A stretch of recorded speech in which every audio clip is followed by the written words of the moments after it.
Bye. Hey everybody, welcome to Knock Knock Eye with me, your host, Dr. Glockenflecken. This, of course, is your one-stop shop for all things eyeball related. And we do have some fun eyeball stuff and some not so fun eyeball stuff to talk about. I have a pickleball injury to discuss and a frustrating patient interaction that we need to talk about. Before we get to that, I feel like myself again because I am full of testosterone, you guys. This is the day after I got my Testapel injections. I am raring to go. I am ready. Man, you know what? It's the whole my testosterone journey has been interesting. And just for people who have no idea why I'm talking about testosterone or why, as a reasonably young person, I am just about to turn 40. I am on testosterone is because I don't have any testicles, you guys. And I'm not meaning that like figuratively, like literally I don't have testicles. Like they were both removed due to just a slight issue with cancer. And since then, I have been on all different kinds of testosterone replacement. Finally got on something that works. It's called Testapel. It's these little pellets, and it requires me to go into the office and have my urologist every 3 months, like, inject me. I actually haven't seen it done because I'm, like, face down, ass up, but there's some kind of incision that's made, and then she just, like, puts them into my butt cheek. There's like I get the max because it's pretty unusual for someone like me, who doesn't have any endogenous testosterone production, and it's hard to get a young man to physiologic levels in that way. But so I'm maxed out. I am maxed out on my Testapel, but I can feel it when I'm getting low, you guys. Man, hormones are crazy. Hormones are just wild. I can feel I'm like, I just am lethargic. I have no motivation. I stopped making like video content. I stopped making videos. I stopped writing skits because I just don't have the motivation or I'm just tired. All I have the energy to do is my day job as an ophthalmologist. And so obviously that's going to take priority. I'm going to do that. Not that you all are not important, but you know what I'm saying? Like, I gotta do this. Gotta pay the bills. Gotta do the cataract surgeries. And so finally, though, I got my appointment, and I was about 3 or 4 weeks overdue because my doctor had to like reschedule, which was devastating. But I got in, and now we're good. Now we're good, everybody. All right. Let me know if you have any questions about Testapel. I can tell you all about it, and as well as the difficulty with insurance getting them to cover it. How many times do I have to tell somebody, look, I don't make my own testosterone. I don't have testicles as they don't exist anymore. They're in a jar somewhere. No, probably I'll be incinerated, but I don't have them. I need this testosterone. I need it. Give it to me. So frustrating. But I've talked plenty enough about health insurance companies, and I'm sure there'll be plenty to more to go in the future. But anyway, so I'm good. I'm ready to go.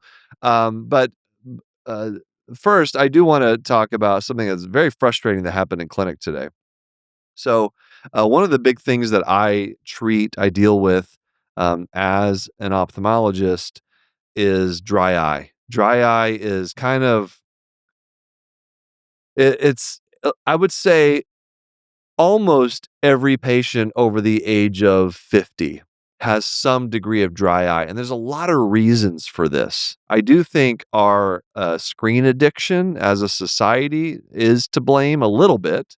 That's one factor that goes into dry eye because we have studies that show that whenever you're looking at a screen, it holds your attention so well that we don't blink as much as we should.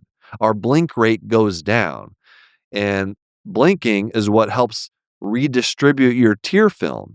It Blinking helps push the oil out of your meibomian glands onto the surface of the eye, which insulates your tears and keeps your tears on your eye. So if we're not blinking, then your tears will evaporate because they don't have the oil. The oil glands get thick and plugged up. You're going to get dry spots on your cornea, and your vision's going to get blurred. I even remember this as a kid. Like, I would just stay up all night playing video games at my friend's house, and, it'd be like, 3 o'clock in the morning, and, like, you finally look away from the screen and you blink for the first time in, like, 2 hours, it feels like, and it's just like sandpaper in your eyes. That's what it's like for people, and so, I'm constantly talking about dry eye. It takes up probably half of the day is talking about dry eye, which does get a bit repetitive, but it's not my favorite thing, but, it is important, and it really does affect people's quality of life. So, and sometimes I'll have patients that I've been working to get them on a regimen, uh, for months, sometimes years, trying to figure out, tinker with different things. Do we start Restasis, which is a medication that has kinda anti-inflammatory properties that can help promote healthy tear production? Do we start Restasis? Do we do punctal plugs, which is putting a plug, literally a physical plug in the tear drainage tube to decrease the amount of the tears that drain, thereby increasing the amount of tears on the surface of the eye. Do we do that? Do we change up the type of artificial tears this patient is on? Do we do something that's a little bit thicker? Like, Refresh is just a regular artificial tear. Do we do something like Celluvisc, which I love? I love Celluvisc. No financial interest in any product I might mention about dry eye, by the way. I just like them. I just know what works and what doesn't work for people. Celluvisc is a little bit thicker, preservative free, so it stays on the eye a little bit longer. Do we do ointment at night? That's another treatment for dry eye. How about omega-3 fatty acid supplements that you take by mouth? There's conflicting studies. Some studies suggest it really helps. Some studies, not so much. You kind of get that a lot with like actual studies that have been done about supplements, but it's generally pretty safe. It's a little bit of a blood thinner, the fish oil, but most people can tolerate that just fine as long as you don't mind like fishy burps, which it can prevent people. Those people actually tell to take flaxseed oil. Flaxseed oil supplements are also there's some data that shows that it can help with dry eye as well. What else is there? There are in-office treatments that people will do. There's things that like a machine that will massage your eyelids and heat them up with the goal of pushing that oil out of those meibomian glands that I'm talking about. Those are very expensive treatments. If people don't want to pay for that, then I just talked to them about hot compresses. That's another thing you can do. There's also steroid treatments for people with really severe dry eye that need have really like a high degree of inflammation on the surface of the eye. We'll give you something in the short term that has a little bit of steroid to help quiet down that inflammation. And I'm going to get to a point here in a second. And also, we have for very, very, very severe cases, I kind of as severe as it gets, one of our last line treatments is what's called serum tears. So we've actually take a sample of your blood, send it to the lab, and they centrifuge it down to serum. They collect the serum and turn that into an eye drop that you can put on your eye. It has all your natural immune complexes and growth factors, and I don't know whatever the hell is in these things, but it works really well. The downside, why most people don't do it, is because it is insanely expensive and insurance doesn't cover it. So, but that's something that can be effective for people with very, very severe dry eye. As you can tell from this conversation over the last few minutes, there are an enormous number of treatments. Some have better evidence than others. Most of them have been used for a long time. There's even a lot of treatments that we tried out and didn't really pan out. Like there was a this is my favorite. This is my favorite dry eye treatment of all time, is a nasal stimulator. It had like 2 prongs on it that you would kinda like an electric outlet thing, and you'd stick it in your nose, and it would electrocute you, a small amount of electricity, and the goal the whole idea is that, just like pulling if you pull a nose hair, it's gonna make your eyes water. That's all they're trying to do, like stimulating that reflex by electrocuting your nose to produce tears. Surprisingly, didn't really catch on. No, it's. I remember seeing booths for this at like eye conferences and thinking, "Wow, that's crazy. I can't imagine trying to convince my patient to do that." But you know what? It worked in terms of making someone tear up, but my God, is it not a fun thing to do? So many different dozens of different treatments. So I have all of this at my disposal, right? To offer to patients. And it takes trial and error. It's like you try I try not to add too many things at once. So we might try 1 or 2 new things, have the patient come back in 2 or 3 months, see how they're doing. If something's not working, then we stop that. Maybe we stop stasis. We try a different medication, try a different treatment, a procedure, whatever it is, come back every 2 or 3. So it takes time. That's the point. So I had one of these patients that had been working for quite a while, finally got to like a good steady state. Right. It's an elderly woman in her 80s, and she's finally at a point where like things are going okay. And by the way, by the time you're in your 80s, 100% of people have dry eye. You just kind of dry up as you get older, folks. And but she was good. Well, she comes back after like I think I'd seen her maybe a year and a half ago. She comes back and her dry eye is worse. And she didn't have any of her eye drops that she'd been on. And what I do when I walk in on the counter, I see this like amber bottle. And I know immediately what this is because I've seen other patients that come in with this. It's like a big bottle. It's like probably a 50 milliliter bottle. And by just reference, like a normal eye drop bottle is like 5 milliliters. It's a massive eye drop bottle full of this liquid in this brown container that has one label on it, or one word on the label. And that's all it has. It says eye bright. This is a homeopathic medication. Homeopathic. And I just take like a big deep breath because like it's frustrating because basically what happened was this patient had a family member that told him, "Hey, I see you're on like 3 or 4 different medications for your dry eye. I think you should go to a homeopath. Go see my homeopath, and they'll help you out. They'll treat the root cause. They'll really get down to business on treating your dry eye." And so the patient, and I put no fault on the patient, none whatsoever. But what this homeopath did, because the patient just does, she just like, oh, it's a family member. It's like, oh, they have my best interests at heart, of course. So they went to the homeopath. Homeopath told them, stop everything you're doing. Disregard the years of expertise of your board certified ophthalmologist who you've been working with for several years. Disregard what he said and start this thing called Eyebright. It's going to come in an amber bottle with no information about what's in it. No, no information on it. It's like, it looks honestly like a medication you would see in like Professor Snape's closet at Hogwarts. It's just like this old amber bottle, like that could have been from 500 years ago, that says Eyebright on it. So I had to do research to try to figure out what's in it. Like these medications that you're using, they should have what's in it on the thing. This did not. It could have come from anywhere, and that's the thing with homeopathic medications, everybody. They're unregulated.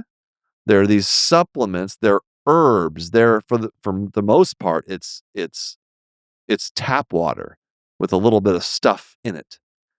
These herb extracts. And so I did figure it out what it is. It's this flower, like extract of a flower called euphrasia, which I guess has been used for centuries for various ailments, and now it's like a tincture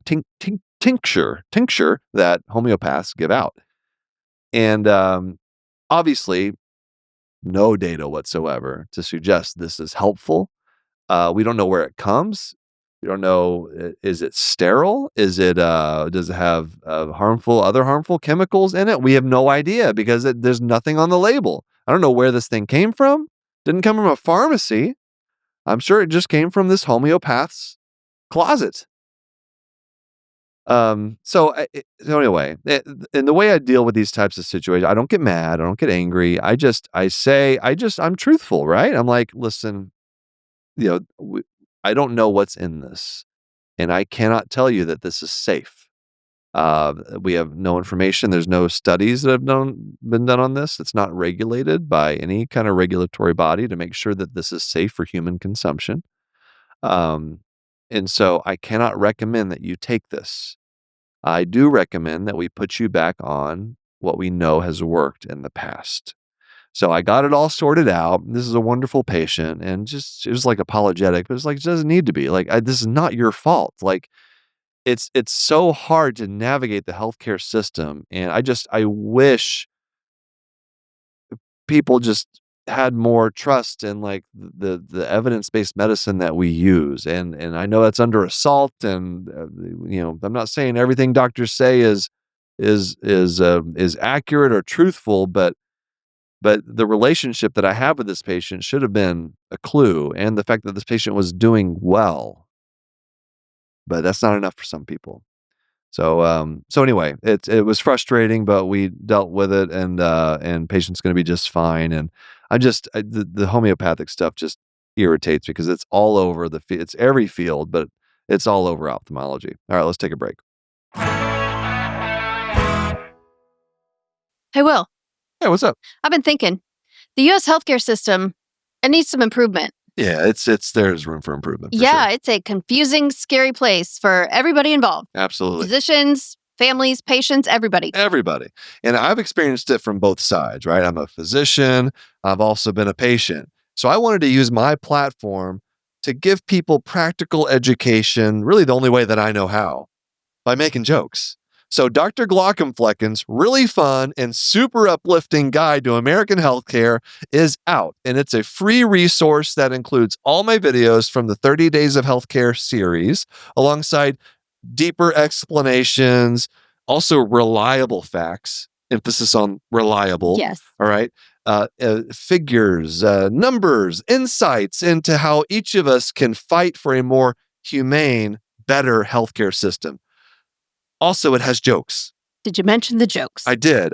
Jokes. Okay. Yes, definitely jokes. Well, this guide is great for anyone looking to learn more about U.S. healthcare, but especially if you are experiencing it from the clinician side for the first time. That's right. We really hope you'll check it out. Get the free guide sent straight to your inbox by signing up for our mailing list, glockenflecken.com/healthcare. Enjoy. Kristen, I got to tell you about a new podcast that every clinician should know about. Ooh, tell me. This is the Sepsis Spectrum. Okay. It's by the Sepsis Alliance and critical care educator Nicole Kupchik. This is really important. Each episode is about confronting blind spots in sepsis and antimicrobial resistance education. A lot of this stuff usually doesn't make it into textbooks or compliance training. That's weird because it's super important. Yeah, everybody needs to know about this stuff. You can listen to the Sepsis Spectrum wherever you get your podcast, or watch it on the Sepsis Alliance's YouTube channel. To learn about how you can earn free nursing CE credits just by listening, visit sepsispodcast.org. I'm tired of the misinformation, you guys. I'm tired of it. I can deal with it when it's on social media, whatever. I do that all the time. Every so often there's someone that claims that wearing glasses makes your vision worse. And so I got to go and make my silly little TikTok and tell people, no, actually, it's just physics. It's just light. You have a lens, you have a cornea, it bends light, but sometimes it doesn't bend light enough and you're farsighted, or it bends light too much and you're nearsighted, and you got to have GLAD. We have this wonderful invention one of the greatest disability accommodations in human history, glasses that will make you see perfect again. How would you not want to wear them? Doesn't make your vision worse. So I got to do this every so often. It's exhausting. I'm so tired of it.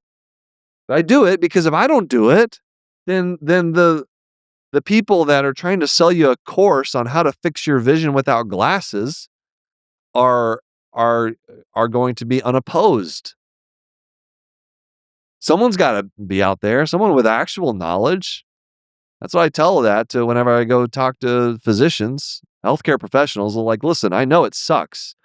You might not like social media. There's a lot of times I don't like social media, but we can't ignore it because then the homeopaths, the ones that give out amber bottles from Hogwarts, the ones that sell courses for dubious reasons, health related, that give bad advice, they're going to go unchecked and they'll just proliferate and they'll make their money off of the misfortune of the general public who believe their lies.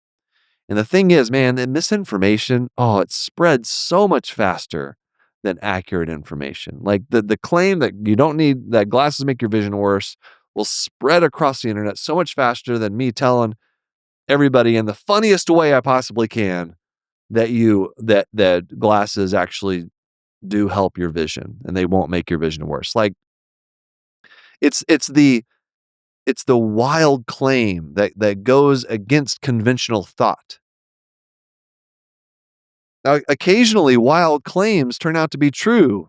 Like the guy who discovered H. pylori that causes gastric ulcers by actually infecting himself with H. pylori and giving himself an ulcer. But there's data behind that, right? I'm talking about the people that just have zero evidence behind to back up anything. And then here's what happens. Whenever I try to debunk a claim, and I'll just keep using this example or here's another one that you have to do eye exercises. If your vision is bad, if you're nearsighted, just do more eye exercises. That's going to help. No, because then you can't defy the laws of physics, everyone. Okay, it's optics, it's physics. But that's another claim. Like eye exercises can help your vision. When someone claims that eye exercises will help your vision, and then I respond with my actual truthful information, one of the reactions that I get from that person sometimes is like, well, can you prove that? Show me the proof that glasses help your vision. And it's this like circular way of thinking, and it's right. That's not scientific, because it is not on me to refute your wrong information. It's on you as the person claiming this crazy thing to prove that the crazy thing is correct. It's not on other people to disprove your crazy claim. That's what drives me absolutely batty. It's like, what are you doing? You can't just claim the sky is purple. Prove to me, you're saying the sky is not purple, it's blue? Prove to me it's not purple. No, that's not how it works. You make the crazy claim, you prove to everybody that your crazy claim is correct. You infect yourself with H. pylori to prove that H. pylori causes gastric ulcers. That's how it works. Okay, all right, that's done. I've now bled this diatribe into two different segments, so I apologize, everyone. But man, the homeopaths just get me. They get me going. All right, I have let's go ahead and talk about another patient I saw. This was last week, and then we're gonna get to a news story after the second break, and a very, very fascinating news story that I think you'll want to hear about. All right, so first let's do a little bit more like ophthalmology stuff. I know I talked a little bit about dry eye, but this was the dreaded pickleball accident. We've been seeing more of these. All right, pickleball came off the edge of the, what do you call them, paddles? Pickleball paddles? Not quite rackets, paddles. Probably made that little ding sound and right up into the eyeball. Blunt trauma directly to the eye. Unfortunately, this patient was on blood thinners. And so you might be able to guess what he showed up with. He had light perception vision, first of all. So again, all he could see was a light shining right in front of his eyes. So the tech, I'm sitting out in the hallway, documenting whatever, probably just surfing the internet. And the tech came to me and said, "Okay, doc, can you come and take a look at this patient? Their light perception." And so, if a patient has light perception, that is like an immediate, oh, something bad's happening. And so, well, let's get the doctor in there. Let's try to figure out what's going on. So I immediately went in there and I took a look, and there's a 90% hyphema.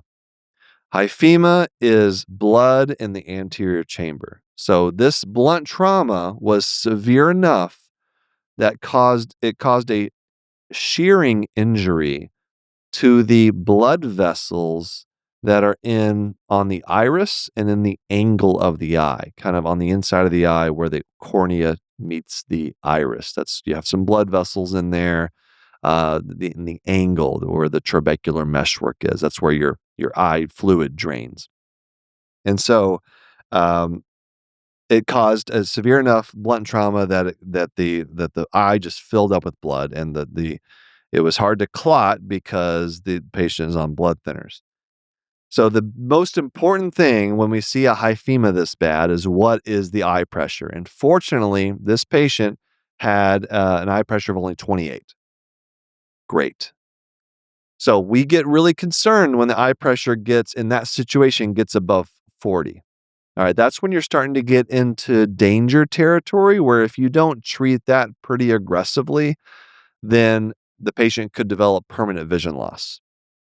And that occurs because high eye pressure puts stress on the optic nerve, on the nerve fibers that make up the optic nerve, and causes damage to those nerve fibers. That's what happens in glaucoma.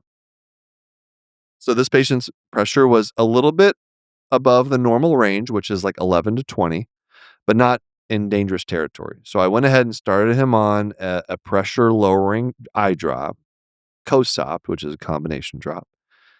And for these patients, chances are there's going to be some inflammation in the eye as well as blood, because that's a big blunt trauma. So I start a steroid drop as well. And these are the patients that we see every day while there's blood in the eye to make sure that it resolves okay, especially that first 5 days, because there's always a risk that a rebleed could happen. Say the patient, despite our advice that they remain a couch potato for the next week, they decide to go exercise, or they feel like they're doing a little bit better. They'll do some yard work.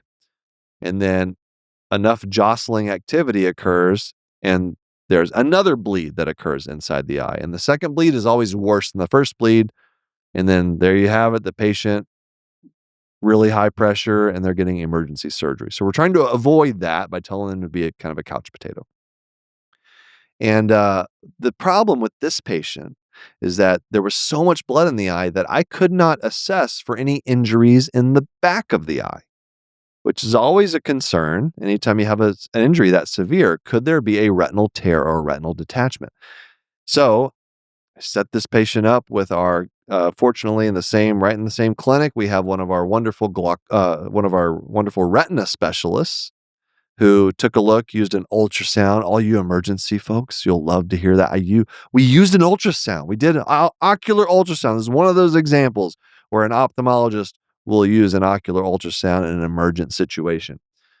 And we assessed for the presence of any retinal tears. There were none. And so the patient was okay to go home, and would see that patient back every day and probably seeing him sometime this afternoon. So anyway, that was exciting. Pickleball, I had no idea. I didn't know pickleballs traveled fast enough. I've seen these types of injuries with baseballs, softballs, tennis balls. I think this is the first direct trauma pickleball to the eye that causes this severity of an injury. So be careful out there, folks, with the pickleballs, man. It's getting more popular. It's growing in popular. We're going to be seeing more of these. All right, we don't want you to go blind. No one should go blind from pickleball. No one should go blind from anything, right? Much less pickleball.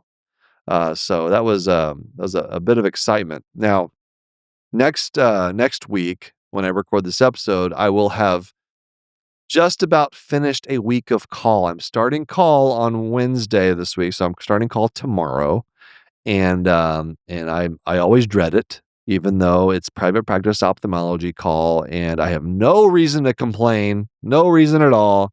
It's still kind of an annoying thing you got to do. So anyway, I'll have maybe some tales to tell about my on-call shift. My on-call week, like a dozen shifts back to back. All right, before we take one more break, I'll address a couple of questions that I got on our YouTube channel at Glockenfleckens. This is on the episode that's titled, Should There Be a Loan Cap for Med School? Not a lot of you listened to that episode, so I don't think you found that discussion of the big, beautiful bill particularly interesting. Maybe I was just a little late on the information. But anyway, some good comments at ALC5440.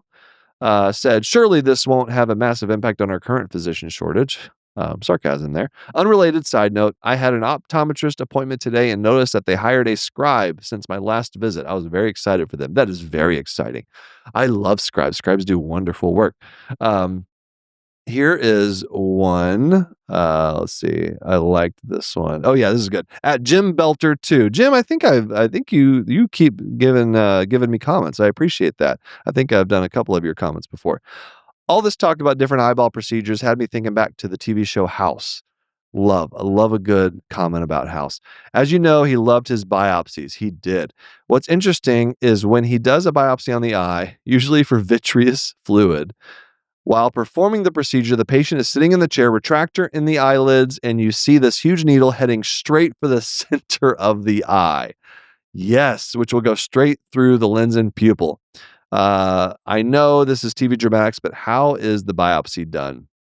That's a great question. Yes, we will never biopsy something directly through the center of your eye because that is what you need to see. That's the vision that's the center of your vision. You don't want to put any needle in there. You don't want to disrupt that part of the eye.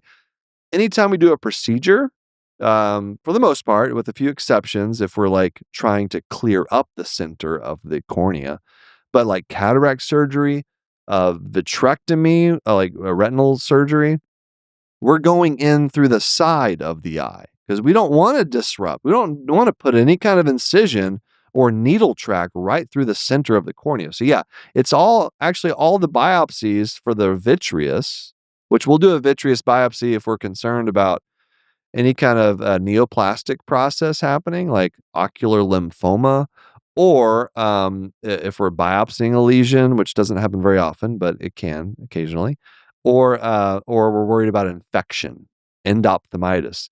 We'll put usually like a 25 something gauge needle into the white part of the eye, that will go through the wall of the eye, the sclera, into the vitreous cavity, and then we just pull a little bit of fluid out of it. It doesn't take much.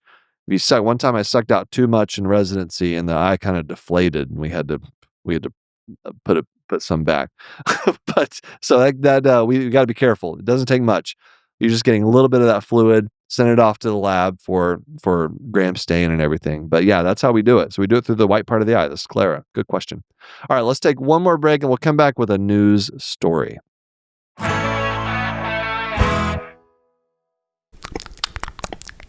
What you doing there, buddy? I'm so glad you asked. Oh. I'm being a Demodex. Oh, are you? Yeah, that's what they sound like. Those little mites? Uh-huh. If you put a microphone in front of them, I'm sure they would probably, most likely, maybe sound like that. You think so? I don't really know. Oh, well, let's see how much you do really know. Oh, you're going to quiz me? Yeah. Let's do it. What are the only two main species of Demodex mites found in humans? Type 1 and type 2. Close. Demodex follicularum, which are found in the eyelash follicles, okay. and Demodex brevis, which are found in the meibomian glands. Okay, sure. Yeah. Okay, next one. Next question. Okay. Why do people with Demodex blepharitis often feel itchy eyelids first thing in the morning? I know this, and because they avoid light and come out at night to mate. Oh, Yeah, they're mating on your eyelids while you're sleeping. super.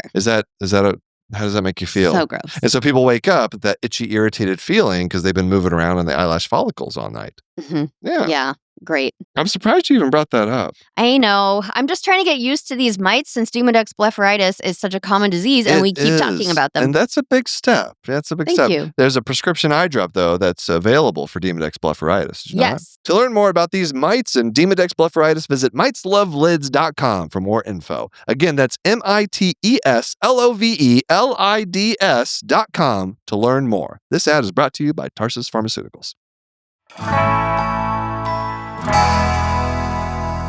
All right, here we go, folks.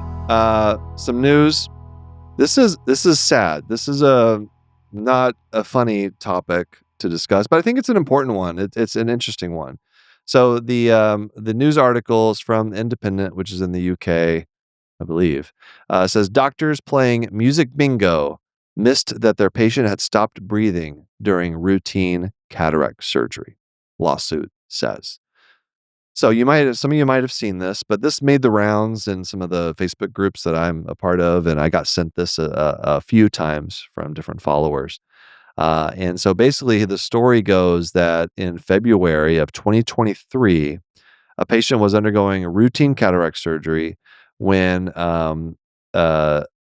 about 10 minutes into the surgery, they noticed that the patient was not responsive, that they were turning blue, and the vitals indicated that the patient wasn't breathing. And they tried to save the patient, but it was too late.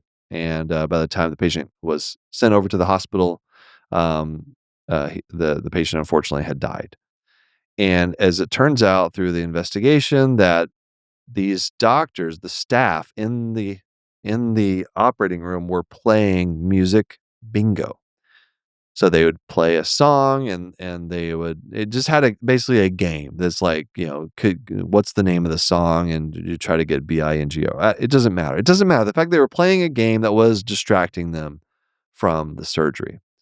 Now, obviously there's a lawsuit involved here. It is extraordinarily rare for a patient to die during routine cataract surgery. I don't know the details as far as what kind of sedation was used. Typically, I'll tell you what we do, and what I'd say 99% of cataract surgeons do is give the patient, and we don't give it, by the way. Usually we have either an MD anesthesiologist or a CRNA, so a certified registered nurse anesthetist, uh, give the patient like 1 to 2 milligrams of Versed, which is an anxiolytic, and then also usually like 50 to 100 milligrams of fentanyl. So I don't know the details about what medications were given. But basically this story and the lawsuit hinges on the idea that these doctors were distracted to the point where they didn't recognize that the patient wasn't breathing. So I'm going to speak about this from the perspective of the surgeon, obviously. And a lot of comments, a lot of people chiming in on this, both in the medical community and outside the community. A lot of people are remarking because the news story, some of the statements from the doctors show that the surgeon was really putting a lot of blame on anesthesia. It's kind of that the age-old trope of surgeons blaming anesthesia when something goes wrong. In this case, that's literally what's happening. Is some of the statements show that the surgeon is saying, okay, this is the anesthesiast's fault. They should have been monitoring the patient, and it's silly, I think, for us to speculate like who's at fault because none of us were there. All right. But I will just tell you what my experience is as someone who's done thousands of cataract surgeries, in that we do not have the ability to monitor a patient's vital signs at all. That is not possible. We have to have someone there doing that, whether it's a CRNA or whenever I would do cataract surgeries at the VA in residency, it was a nurse, it was an RN, RN, CRNA, or an MD there monitoring the patient's vital signs. Someone has to do that. Someone has to be there doing that. And the reason we can't do that as the physician is because we're looking through a microscope. Now, you do have monitors beeping, but I would say that's not good enough. You have to be able to see the monitors, right? And apparently, when this lawsuit, some of the information is that like some of the monitors, some of the alarms were turned off, which obviously is not I don't know why that would be the case. All right. The article doesn't say. We don't know. So a surgeon cannot, as you're doing cataract surgery, you are looking, you have a very magnified view of the eye.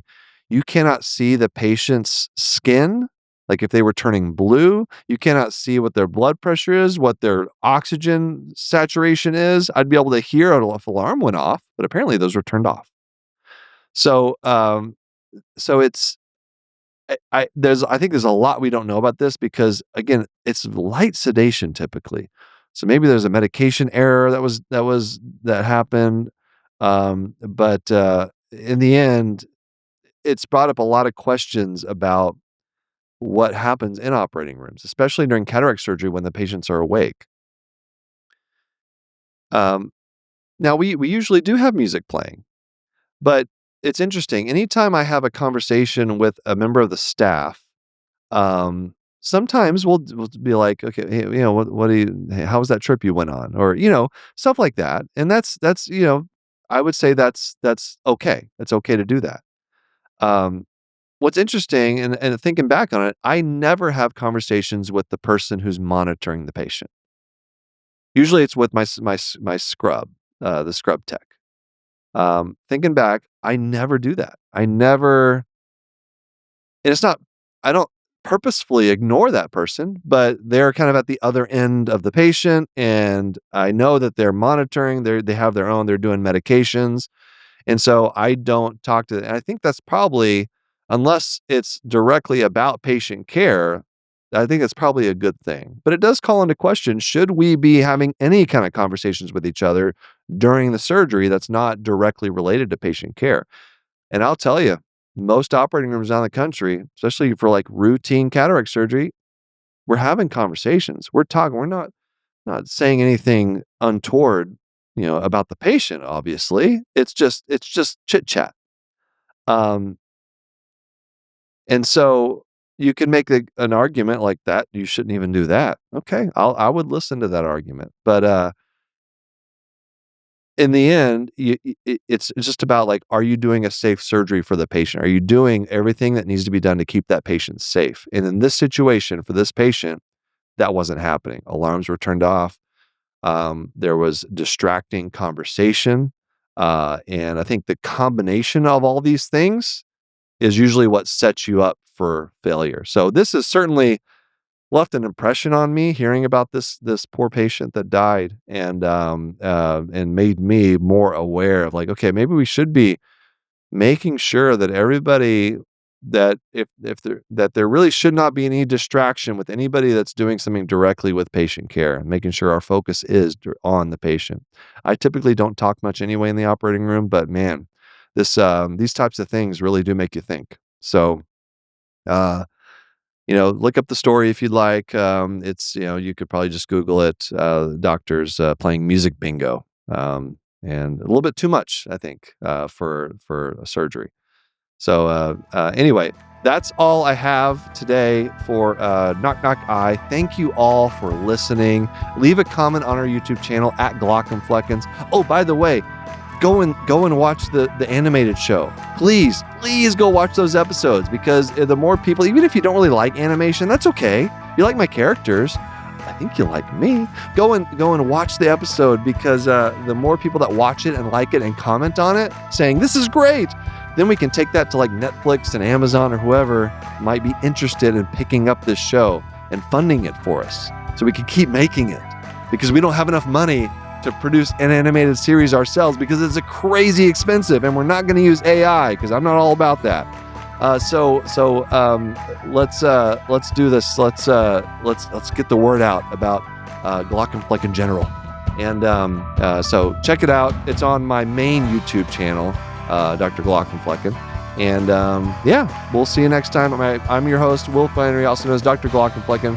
Thanks to my executive producers, Aaron Cordy, Rob Goldman, and Shanti Brook. Editor and engineer Jason Portiz. Our music is by Omer Benzvi, who, by the way, also did the music for the animated show. So, Emmy Award winner, Omer Benzvi.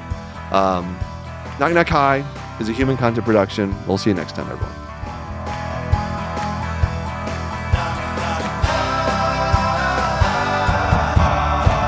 Knock, knock, goodbye.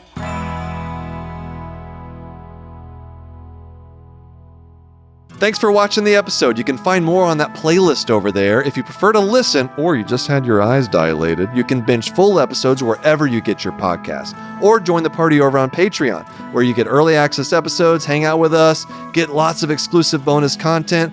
Hope you subscribe, leave a comment below. Let us know what you think.